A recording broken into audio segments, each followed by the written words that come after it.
сархати муҳимтарин хабарҳо. Бонки ҷаҳонӣ рушди иқтисоди Тоҷикистонро пешгӯӣ кард. Озодии интернет дар ҷаҳон кӣ дар куҷост? Ва таъсири коҳиши қурби рубли русӣ ба хонаводаҳои тоҷик.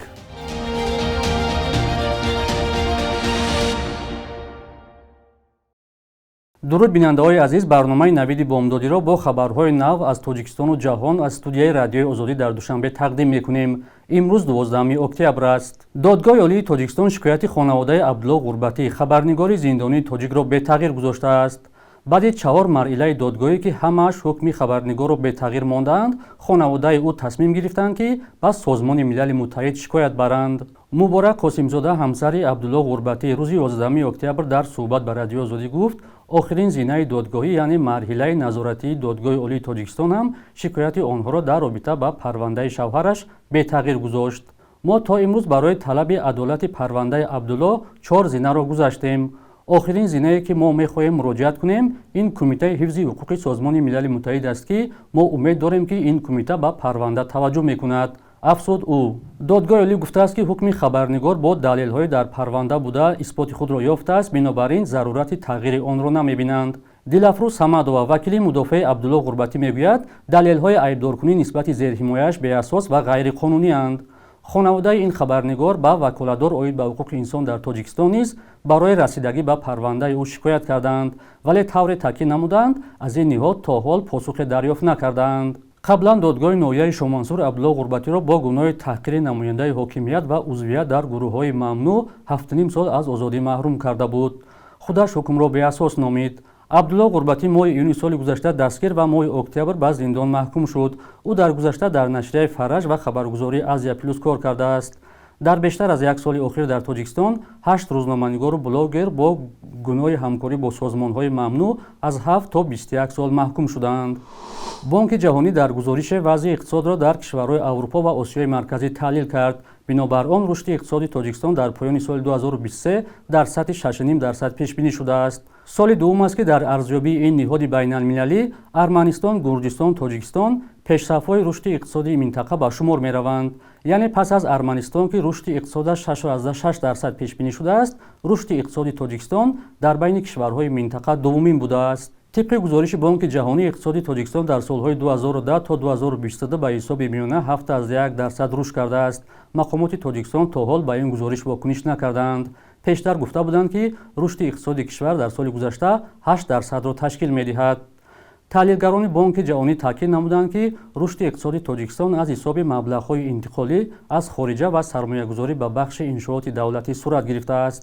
дар гузориш зикр шудааст ки дар Тоҷикистон дар баробари афзоиши босуръати аҳолӣ ҳамоно бахши хусусии рақобатпазир ва эҷоди ҷойҳои корӣ хеле маҳдуд аст.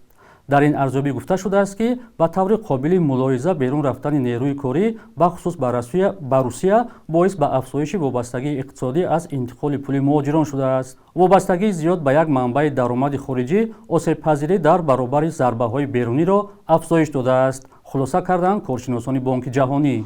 ҳафтаҳои ахир қурби рубли русӣ боз ҳам поин рафта 1000 рубл ба каме бештар аз 100 сомонӣ баробар шуд. поин ё боло рафтани қурби рубл барои сокинони зиёди Тоҷикистон аҳамият дорад, зеро наздиконашон дар Русия кор карда ба хонаводаҳои худ рубл мефиристанд. аз роҳгузарон дар шаҳри Бохтар пурсидем ки коҳиши қурби рубл ба зиндагии онҳо чӣ таъсир дорад. чӣ аҳамият дорад? барои мо аҳамияти калон дорад. барои бачаҳо пул роҳӣ мекунад намерасад. бисёр русӣ паст шудагӣ. чанд шудааст? имшаб дидем интернета як 7 буд. 107 сомон буд. ин хеле камай барои мо намерасонем. мисоли гап бачаҳо пул роҳӣ мекунанд ки зиндагиро пеш мебаранд. бачаҳо ҳичи, бачаҳо хай маҷбуранд, хай кор мекунанд, бо роҳӣ мекунанд. агар бо роҳӣ накунанд бо ҳеҷам одам мушкилӣ мешавад. ҳеҷам хай мо кор мекунем, шукри Аллоҳ меовем, бо хай барои зиндагӣ, барои талабои мактаб. якон бачаҳо меҳнат мекунанд дар Россия, аммо хай ҷабр мешашонанд. сони 10 сомон шудага русӣ. як қопчор 320 сом. ақаллам 2000 шуда қопчор намешавад. албатта фарзандон дар ҳамон ҷо охир мисолам дар гушна ва ташна кор мекунанд, азоб мекашанд. яким ҳичи охир. инам кирои меҳнатшон роҳӣ мекунанд, ақаллам як 2000 русӣ ақаллам як қопчор мешид, не охир ҳозир 3 ташта қопчор мешавад. اینم قینه خلق بیچاره چیکار کنه تشکر. اینا مجبور هر کی چون میکنه با همون میجومن اگه ما خداوند تی باشم دولت رسیدم همه مواجهه نگهبان باشه خداوند پول رسیده فقط پول تاجیکا چی میکنه استفاده میبرم کم میشه زیاد میشه باز سوز میشه در روز دیار جوش رو میگیره که همین سوز میشه تشکر.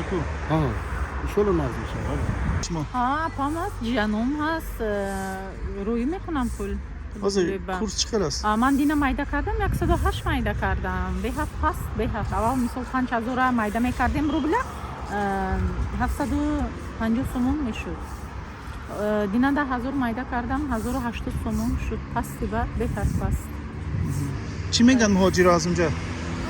مهاجرا چی میگن آخه پول رسونده نمیکنن هم میرسونن هم پس که اینجا هیچی نمیشه مثلا میکنم پول هیچی نمیشه اینجا کم است به هفت سازمان فریدم هاوس یا خانه آزادی در گزارش گفت که سطح آزادی اینترنت در جهان 13 سال باز پای در هم پایین می رود.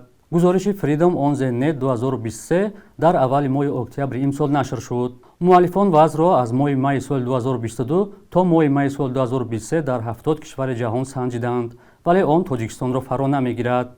معلوم نیست چرا. این در حالی است که سازمان کشورهای غربی طی سالهای اخیر دوشنبه را برای سرعت سست اینترنت و نظارت سخت مقامات به آن تنقید می‌کنند. چندین سامانه خبری داخلی و خارجی و پایگاه‌های وابسته به مخالفین در تاجیکستان دسترس نیستند. بر اساس گزارش فریدم هاوس سال نهم است که بدترین شرایط آزادی اینترنت در چین ثبت می‌شود. محققان وضع آزادی اینترنت را در میانمار و ایران هم بد نامیدند. از میان کشورهای سابق شوروی قرقیزستان کشور قسمتاً آزاد، قزاقستان، بلاروس، ازبکستان و روسیه ناآزاد نامبر شدند.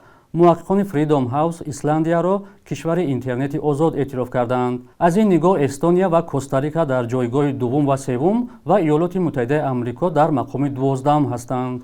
قزاقستان برای مساعدت در برطرف‌سازی عاقبت‌های زمین‌لرزه که 7 اکتبر رخ داد به افغانستان 45 کارمند نجات و طبیب فرستاده است. در خدمات مطبوعاتی وزارت حالت‌های فوق‌العاده قزاقستان گفتند برخی از این کارمندان نجات و طبیبان در برطرف‌سازی عاقبت‌های زمین‌لرزه ترکیه در سال روان اشتراک کرده بودند. زمین‌لرزه روز 7 اکتبر در ولایت هرات روی داد. بر اثر آن زیاده از 2000 کس جان باخته، هزارها نفر دیگر مجروح شدند. هنوز پیامدهای آن برطرف نشده، باز یک زمین‌لرزه پرشدت دیگر ولایت هرات افغانستان را تکان داد. ساکنان میگویند زمین‌لرزه صبح 11 اکتبر رنج و عذاب مردم غمزده ولایت را دوچند کرد. بخش یک روزی تاریخ را همکارمون خیرامان بقازاده آماده کرده است که تحولات مهمترین تاریخی را در روز 12 اکتبر فرا میگیرد.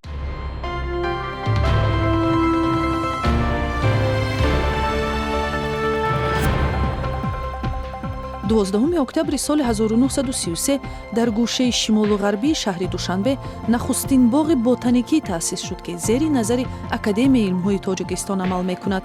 ин макони боғу гулистони нодире на танҳо ба як нуқтаи зебои шаҳр балки муассисаи таҷрибавии парвариши растаниҳои нодиру озмоишҳои ботаникӣ шуд.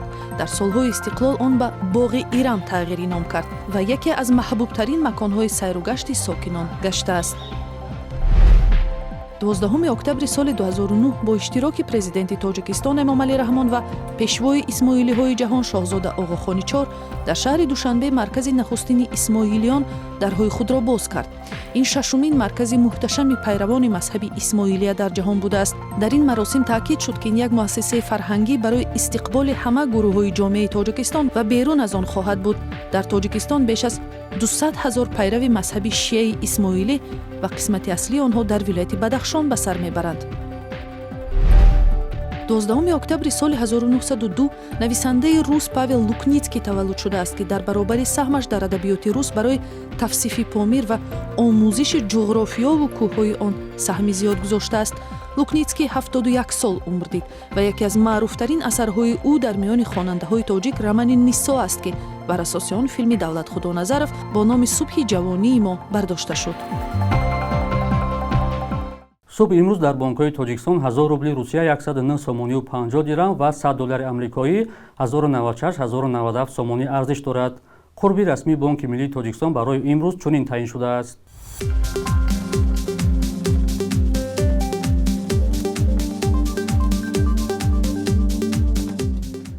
бинандагони азиз, муҳлати ҷудошуда барои барномаи навид ба анҷом расид. хабарҳои аз ин бештарро дар сомонаи радиои озодӣ бо нишони озодӣ орг ва озодӣ моби пайдо кунед. фардо дар ҳамин вақту соат шуморо интизорем. худо нигаҳдоратон.